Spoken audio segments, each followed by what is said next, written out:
જંગલમાં જો કોઈ વસ્તુ સૌથી વધુ પ્રખ્યાત હતી તો એ હતી ગરીબ ચકલીબેનની મસાલા છાશ. જેમ જેમ ગરમી વધતી જાય તેમ તેમ ચકલીબેનના ગ્રાહકો પણ વધતા જ જાય.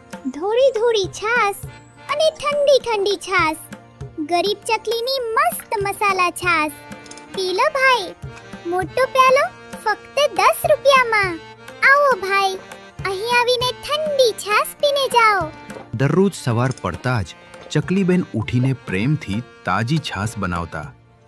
એ છાશ એટલી મજાની હતી કે જંગલના રહેવાસીઓ દિલ ખોલીને એક નહીં બબ્બે પ્યાલા પી જતા. સાંજ પડતા પડતા પણ ગ્રાહકોની કતાર ચાલુ જ રહેતી હતી. જો સાંજે વેપાર બંધ કરવાના સમયે છાશ વધે તો એ છાશ તે જંગલના કોઈને કોઈ નાના બચ્ચાને મફતમાં પીવડાવી દેતી. નહીં તો પોતાની પાકી સખી ચુન્ની જે દવાની દુકાન ચલાવતી હતી ત્યાં બંને ગપ્પા મારતા મારતા સાથે જ પી લેતી હતી. રોજ સવારે રાબેતા મુજબ ચકલીબેન છાશ બનાવતી હતી, પણ એ છાશમાં કંઈક વિશેષ હતું. એ વિશેષ હતો પેલો ગુપ્ત મસાલો જે ચકલીબેનને તેની માતાએ શીખવ્યો હતો. એ મસાલાની સુગંધ અને સ્વાદ એવો કે પીધા વગર કોઈ રહી જ ન શકે. વાહ ચકલીબેન, આવી છાશ તો આખા જંગલમાં ક્યાંય નથી મળતી. થોડી થોડી છાશ અને ઠંડી ઠંડી છાશ, ગરીબ ચકલીની મસ્ત મસાલા છાશ. પી લો ભાઈ, મોટો પ્યાલો ફક્ત 10 રૂપિયામાં. આવો ભાઈ, અહીં આવીને ઠંડી છાશ પીને જાઓ. દરરોજ આવું જ ચાલતું રહ્યું. છાશ વેચાતી રહી અને ચકલીબેનની પ્રસિદ્ધિ ફેલાતી રહી. પરંતુ એક દિવસ જંગલમાં આવ્યો બાજ પક્ષી. તેણે આવતાની સાથે જ જોયું ચકલીબેનની દુકાને ગ્રાહકોની લાંબી કતાર. બાજને તરત જ સમજાઈ ગયું, આ ગરીબ ચકલી કંઈક તો વિશેષ વેચે છે. તે આખા જંગલમાં એકલી જ મસાલા છાશ વેચે છે અને અહીંથી જ શરૂ થવાની હતી ઈર્ષા, લાલચ અને એક નવી મુસીબત. બાજ પક્ષી ઘેર ગયો, પરંતુ તેનું મન શાંત નહોતું. ચકલીબેનની દુકાને ઉમટતી ગ્રાહકોની ભીડ તેની આંખોમાં ખૂંચવા લાગી. જો હું પણ આખા જંગલમાં ફરી ફરીને છાશ વેચવા લાગુ ને તો આ ગરીબ ચકલી એક જ જગ્યાએ રહી જશે. હું તો આખું જંગલ ફરીશ. છાશ વધારે પણ વેચાશે અને ઝડપથી પણ. લોકોને મારો સ્વાદ જીભે વળગી જશે અને ધીમે ધીમે ચકલીનો વેપાર બંધ થઈ જશે. હા, આ જ યોજના છે. બીજા દિવસે સવાર પડતા જ બાજ પક્ષી જેવું વિચાર્યું હતું તેવું જ કરવા નીકળી પડ્યો. હાથમાં છાશના ડબ્બા અને પગમાં ઝડપ. બાજ આખા જંગલમાં ફરી ફરીને છાશ વેચવા લાગ્યો. આવો ભાઈ આવો, મસ્ત ઠંડી છાશ પી લો, એકદમ તાજી અને એકદમ ઉત્તમ. પરંતુ બાજની છાશનો ભાવ 15 રૂપિયા હતો અને ગરીબ ચકલી તો હજુ પણ 10 રૂપિયામાં જ છાશ વેચતી હતી. છાશ તો બંનેની સારી લાગે છે, પરંતુ ચકલીબેન સસ્તામાં આપે છે ને. હા, 10 રૂપિયામાં એવી ઉત્તમ મસાલા છાશ મળે તો આપણે ત્યાં જ જઈએ ને. એટલે જ મોટા ભાગના લોકો ફરીથી ચકલીબેન પાસે જવા લાગ્યા. બાજની યોજના અહીં નિષ્ફળ રહી, પરંતુ તેની ઈર્ષા હવે વધતી જ જઈ રહી હતી અને હવે તે કંઈક ભયાનક વિચારવા લાગ્યો. આ ચકલીબેને તો મને હેરાન કરી નાખ્યો છે. આજુબાજુના બધા પ્રાણીઓ તેના ત્યાં જ જાય છે. ઉપરથી તેની છાશ મારા કરતાં સસ્તી. તે તો કમાઈ લે છે, પરંતુ મારી પાસે તો ગ્રાહક જ નથી. રાત્રે વધેલી છાશ ગટરમાં નાખવી પડે છે. 10 રૂપિયામાં છાશ વેચું તો મારું ગુજરાન કેવી રીતે ચાલે? આખું જંગલ ફરી ફરીને માંડ 1-2 પ્યાલા વેચવા, આ તો સાવ નિરર્થક છે. પરંતુ હવે કંઈક તો કરવું જ પડશે, નહીં તો મારો વ્યવસાય જ ઠપ થઈ જશે. ભાઈ, એક પ્યાલો છાશ આપો ને. હા ભાઈ, આ લો, એકદમ ઠંડી ઠંડી છાશ. ગ્રાહકે છાશનો એક ઘૂંટડો પીધો, પછી બીજો ઘૂંટડો, પરંતુ તેના ચહેરા પર સંતોષનો કોઈ ભાવ નહોતો. અરે, આમાં તો જરાય સ્વાદ નથી. એવું લાગે છે જાણે હું માત્ર પાણી જ પી રહ્યો હોઉં. મસાલો ક્યાં છે? અરે ભાઈ, છાશ તો આવી જ હોય છે. ના ભાઈ, છાશ આવી ન હોય. એકવાર ચકલીબેનને ત્યાં જઈને પીજો. એક એક ઘૂંટડામાં દહીંનો સ્વાદ અને મસાલાની સુગંધ આવે. મને લાગ્યું કે ₹15 આપીશ તો વધુ સ્વાદિષ્ટ હશે, પરંતુ તમને તો છાશ બનાવતા જ નથી આવડતી, એટલે જ તમારી પાસે કોઈ આવતું નથી. બાજ પક્ષી હવે અંદરથી તૂટી રહ્યો હતો. એક તરફ નફાનો હિસાબ અને બીજી તરફ લોકોનો સ્વાદ. આ લોકોને તો 10 રૂપિયામાં ઠંડી અને મસાલેદાર છાશ જ જોઈએ છે. હું જે 15 રૂપિયામાં છાશ વેચું છું તેમાં એક પ્યાલા પર મને 6 રૂપિયા નફો મળે છે. જો હું પણ 10 રૂપિયામાં છાશ વેચું તો એક પ્યાલા પર માત્ર 3 રૂપિયા જ મળશે. તેમાં મારું ગુજરાન કેવી રીતે ચાલશે? લોકોના સ્વાદને સંતોષવા માટે હું મારું પોતાનું નુકસાન કેવી રીતે કરી શકું? પરંતુ હવે કંઈક તો કરવું જ પડશે. કંઈક એવું કે મારી છાશ લોકોને ચકલીબેન કરતાં પણ વધુ ઉત્તમ લાગે. એ જ દિવસે બાજે એક ચાલાકી ભર્યો નિર્ણય લીધો. જે છાશ બાકી વધી હતી તે તેણે જંગલમાં મફતમાં પીવડાવવા લાગ્યો. આવો ભાઈ, મફતમાં છાશ પીવો.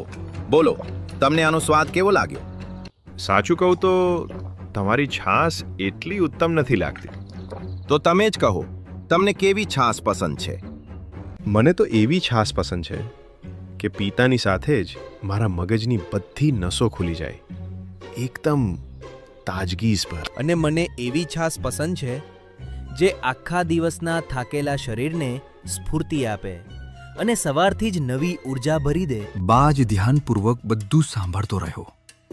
તેની આંખોમાં હવે એક નવો જ ચમકારો હતો.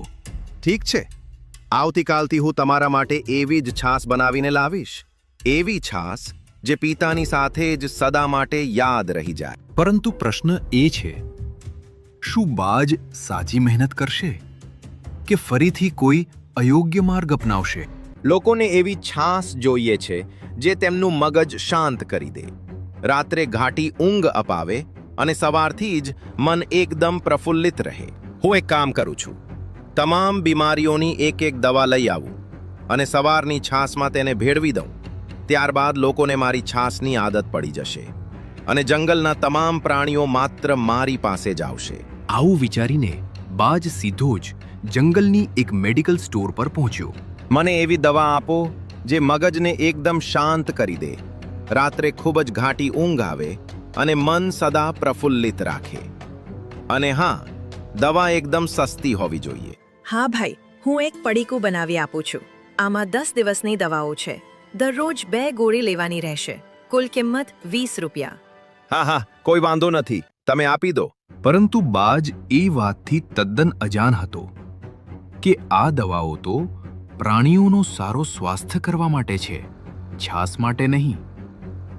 હવે મોટો પ્રશ્ન એ છે, શું આ દવાયુક્ત છાશ પ્રાણીઓ માટે જીવલેણ સાબિત થશે? અને શું ચકલીબેન સમય રહેતા આ સત્ય જાણી શકશે? બીજા દિવસે સવારે છાશ બનાવવાનું શરૂ કરતા પહેલા જ બાજ ઊંડા વિચારોમાં ખોવાઈ ગયો. હવે મને સમજાતું નથી કે આ છાશમાં કેટલી ગોળીઓ નાખવી જોઈએ. ચાલો, આજે ફક્ત 2 ગોળીઓ નાખીને જ પ્રયત્ન કરી જોઈએ. આવતીકાલે લોકો પોતે આવીને કહેશે કે તેમને કેવી અસર થઈ. ત્યારબાદ જોઈશું કે માત્રા ડોઝ વધારવી કે ઘટાડવી. તાજી તાજી ઠંડી ઠંડી છાશ, મોટો ગ્લાસ માત્ર 5 રૂપિયામાં. આવો ભાઈઓ, પીતા જાઓ અને તાજગી અનુભવો. માત્ર 5 રૂપિયાની કિંમત સાંભળતા જ લોકો દોડતા આવ્યા. પરંતુ છાશ પીતાની સાથે જ તેમાં રહેલી દવાની આડઅસરને કારણે તેમના મગજમાં કંઈક વિચિત્ર ફેરફાર થવા લાગ્યો. તે જ લોકો બીજા દિવસે અત્યંત સ્ફૂર્તિલા અને પ્રસન્ન ચિત્તે ફરી પાછા આવ્યા. અરે બાજ, ગઈકાલે તે મને કઈ છાશ પીવડાવી હતી? પેલી 5 રૂપિયાવાળી. શું થયું ભાઈ? કાંઈ મુસીબત ઊભી થઈ કે શું? ના ના, તકલીફ તો કંઈ નહોતી, પણ સાચું કહું તો મને સમજાતું નથી કે મેં શું પીધું હતું. આખો દિવસ આંખો ભારે રહી, જાણે થોડો નશો ચડ્યો હોય તેવું લાગતું હતું. પરંતુ રાત્રે એવી ઘેરી નિદ્રા આવી કે આજે સવારથી મન એકદમ પ્રફુલ્લિત લાગે છે.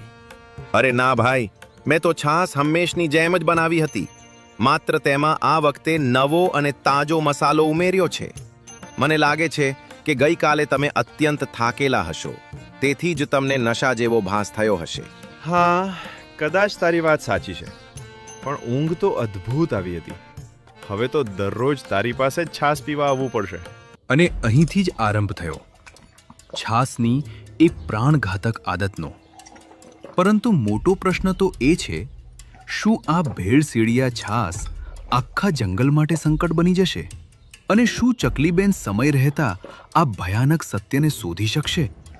બાજ પક્ષી હવે દરરોજ છાસમાં દવા ભેળવીને લોકોને પીવડાવવા લાગ્યો, જેના કારણે તેના ગ્રાહકોની સંખ્યા દિન પ્રતિદિન વધતી જ ગઈ. વાહ, હવે સાચે જ લાગે છે કે નસીબ ખુલી ગયું છે. જે છાશ 3 દિવસમાં નહોતી વેચાતી તે હવે ગણતરીના કલાકોમાં જ વેચાઈ જાય છે. પરંતુ હવે તો દવાનો જથ્થો ખૂટી પડ્યો છે. આજે સાંજે જ ઔષધાલયે જઈને બીજી દવાઓ લાવવી પડશે. બાજ ફરીથી એ જ મેડિકલ પર પહોંચ્યું, પરંતુ આ વખતે દુકાનદારના ચહેરા પર ચિંતાની લકીરો સ્પષ્ટ દેખાતી હતી. અરે બાજભાઈ, તમને થયું છે શું? આટલી બધી દવાઓ વારંવાર લેવી સ્વાસ્થ્ય માટે હાનિકારક છે. શું કોઈ ગંભીર બીમારી છે કે પછી કોઈ વૈદ્યરાજ ડોક્ટર એ તમને આ દવાઓ લખી આપી છે? અરે, માણસ બીમાર હોય ત્યારે જ દવા લેવી પડે એવું ક્યાંય લખ્યું છે? આ દવા કંઈ મીઠાઈ છે કે મને તેનો શોખ જાગ્યો છે? હવે વધારે દલીલો કરીને મારું મગજ ન બગાડો. મને સીધી 20 દિવસની દવા આપી દો. વારંવાર અહીં ધક્કા ખાવા મને જરાય પસંદ નથી. સાહેબ, તમને સાવચેત કરવા એ મારી નૈતિક ફરજ છે. આ દવાની માત્રા અત્યંત તીવ્ર છે. તેનાથી શરીર પર ગંભીર આડઅસર થવાની પૂરેપૂરી શક્યતા છે. એટલા માટે જ હું તમને અગાઉથી ચેતવણી આપી રહી છું. મને બધી જ સમજ પડે છે.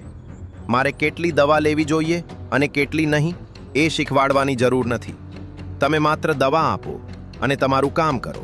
દુકાનદારે ફરી એકવાર દવા આપી તો દીધી, પરંતુ આ વખતે તેની ચેતવણી જાણે હવામાં ઉડી ગઈ. હવે પ્રશ્ન એ છે, શું બાજની આ આંધળી લાલચ આખા જંગલને વિનાશના આરે લાવીને મૂકશે? અને ક્યારે દુનિયા સામે આવશે આ દવાયુક્ત છાસનું ભયાનક અને કડવું સત્ય? હવે મારી પાસે પૂરા 20 દિવસનો દવાનો જથ્થો છે. આટલા દિવસ તો મારો વેપાર આરામથી ચાલશે. ગ્રાહકોનું સ્વાસ્થ્ય બગડે તો તેમાં મારે શું? હવે મારે એ વિચારવાની જરૂર નથી કે વેપાર કેવી રીતે વધારવો. બસ જોયા કરો. હવે બાજની દુકાન પર સવાર સાંજ ગ્રાહકોની ભારે ભીડ ઉમટવા લાગી. નશીલી છાસનું વેચાણ પૂરજોશમાં થવા લાગ્યું અને જોતામાં બાજ પાસે ધનનો ઢગલો થવા લાગ્યો. વાહ વાહ, કેટલી ભીડ, કેટલો જોરદાર વેપાર! આટલા પૈસા તો મેં ક્યારે જોયા જ નહોતા. જો મેં મગજ ન વાપર્યું હોત તો આજે મારી પાસે આટલા પૈસા ક્યાંથી આવત? 20 દિવસનો લાંબો સમય પસાર થઈ ગયો અને બાજ ફરી એકવાર પેલા ઔષધાલયે દવાનો નવો જથ્થો લેવા જઈ પહોંચ્યો. અરે, તમે ફરી પાછા આવી ગયા? હવે તો તમે દરરોજ અહીં દેખાવા લાગ્યા છો. હું રોજ આવું છું.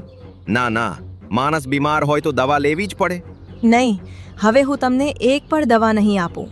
તમારે જોઈએ તો બીજે ક્યાંયથી લઈ આવજો. અરે, તમે નાટક કેમ કરો છો? પૈસા વધારે લઈ લો, હું આપું છું.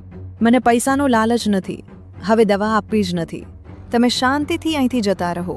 બાજને ખબર નહોતી કે આ મેડિકલ દુકાન ચલાવતી ખિસકોલીબેન ચકલીબેનની પાકી બહેનપણી હતી. જ્યારે પણ ચકલીબેનની છાસ વધે ત્યારે એ ખિસકોલીબેનને ફ્રીમાં છાસ આપતી. લો બેન, આજે છાસ વધારી છે, તમે પી લેજો અથવા કોઈને મદદરૂપ થવા આપી દેજો. પણ આજે ખિસકોલીબેનના ચહેરા પર ચિંતા હતી. શું થયું બેન? આજે તમે એટલી ટેન્શનમાં કેમ છો? ખિસકોલીબેને મેડિકલ દુકાન પર બાજની બધી વાતો એક એક કરીને ચકલીબેનને કહી દીધી. ખિસકોલીબેન પાસેથી દવા ન મળતા જ બાજ ગુસ્સે ભરાઈ ગયો અને જંગલની બીજી મેડિકલ દુકાને દોડ્યો. બાજ બીજી દુકાનેથી દવાઓ લઈ આવ્યો અને 2 મહિના સુધી છાસમાં દવા ભેળવીને લોકોને પીવડાવતો રહ્યો. પણ હવે જંગલમાં એ દવાઓની આડઅસર દેખાવા લાગી. ખબર નથી કેમ મારી તબિયત ખરાબ થતી જાય છે. આખું શરીર ભારે લાગે છે. ડોક્ટર પાસે ગયો તો એમણે કહ્યું નશો બંધ કરો, પણ હું તો કોઈ નશો કરતો જ નથી. અરે, ડોક્ટરે મને પણ એ જ કહ્યું. મને પણ સમજાતું નથી કે તેઓ આવું કેમ કહી રહ્યા છે. હવે બાજને પણ ખબર પડી ગઈ હતી કે દવાઓની આડઅસર પ્રાણીઓ પર થવા લાગી છે. છતાં પણ લાલચમાં અંધ બનેલો બાજ પોતાનો વેપાર ચાલુ જ રાખતો રહ્યો. પરંતુ હવે બાજ પર એક બહુ મોટી મુસીબત આવવાની હતી, કારણ કે હવે જંગલની કોઈ પણ દવાની દુકાન તેને દવા આપવા તૈયાર નહોતી. સવાલ એ છે કે જ્યારે દવાનો પુરવઠો બંધ થશે ત્યારે બાજની એ દવાવાળી છાસનું શું થશે? અને શું હવે આખા જંગલ સામે સત્ય બહાર આવશે? હવે તો આખા જંગલમાં મને કોઈ દવા આપતું નથી, પણ જો હું છાસમાં દવા નહીં નાખું તો લોકોને શંકા જશે અને હું પકડાઈ જઈશ. એક કામ કરું, ખિસકોલીની દવાની દુકાને જઈ આવું. કદાચ તે બધું ભૂલી ગઈ હશે. 2 મહિના તો થઈ ગયા છે. બાજ ફરી ખિસકોલીબેનની દવાની દુકાને પહોંચ્યો, પણ આ વખતે તેના અવાજમાં ઘમંડ નહોતો. એમાં એક અજાણ્યો ડર છુપાયેલો હતો. કેમ છો ખિસકોલી બહેન? મજામાં ને? હું તો ઠીક છું ભાઈ, પણ તમારી તબિયત કેવી છે? ડોક્ટરે શું કહ્યું? બધું બરાબર તો છે ને? અરે બહેન, શું વાત કરું. થોડા દિવસ તો તબિયત સારી રહી, પણ હવે ફરી પહેલા જેવી જ બગડવા લાગી છે. એટલે ડોક્ટરે સલાહ આપી છે કે મારે ફરીથી દવા લેવાનું શરૂ કરવું પડશે. અચ્છા, ઠીક છે ભાઈ, લાવો હું તમને દવા આપી દઉં છું. બાજ દવાઓ લઈને ત્યાંથી ચાલ્યો ગયો, પણ આ વખતે ખિસકોલીબેનનું મન શાંત નહોતું. તેમના મનમાં બાજ પ્રત્યે ઊંડી શંકા જાગી હતી. ખિસકોલીબેન તરત જ ગરીબ ચકલીબેનના ઘેર પહોંચ્યા, જ્યાં ચકલીબેન છાસ બનાવી રહ્યા હતા. ખિસકોલીબેને ત્યાં જઈને આખી વાત વિગતવાર કહી સંભળાવી. ચકલીબેન, આ બાજ કંઈક તો ખોટું કરી રહ્યો છે. આટલી બધી દવાઓ, અને એ પણ વારંવાર. મને હવે પાકી શંકા છે કે દાળમાં કંઈક કાળું છે. મને પણ એવું જ લાગે છે ખિસકોલી બેન. હવે મને સમજાય છે કે જંગલના પ્રાણીઓ કેમ આટલા બીમાર પડી રહ્યા છે. આજે તો આપણને ખબર પડી જ જશે કે તે આટલી બધી દવાઓનું શું કરે છે. આખો દિવસ આપણે તેના પર નજર રાખીશું. પછી બધું સ્પષ્ટ થઈ જશે કે તે ખરેખર દવા પોતે લે છે કે પછી તેનો કોઈ ગેરઉપયોગ કરે છે. થોડીવાર પછી બાજ છાસ બનાવી રહ્યો હતો, અને એ જ ક્ષણે ચકલીબેન અને ખિસકોલીબેન આ બધું પોતાની નજરો સમક્ષ જોઈ લે છે.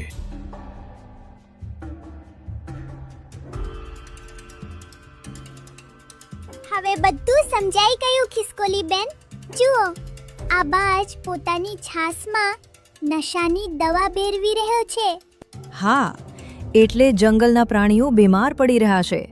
આ બાજ પોતાના સ્વાર્થ માટે બધાના સ્વાસ્થ્ય સાથે રમત રમી રહ્યું છે. ચાલો, હવે ચૂપ રહેવાનો સમય નથી. બધા જંગલવાસીઓને ખબર પડવી જ જોઈએ કે તેઓ શું પી રહ્યા છે.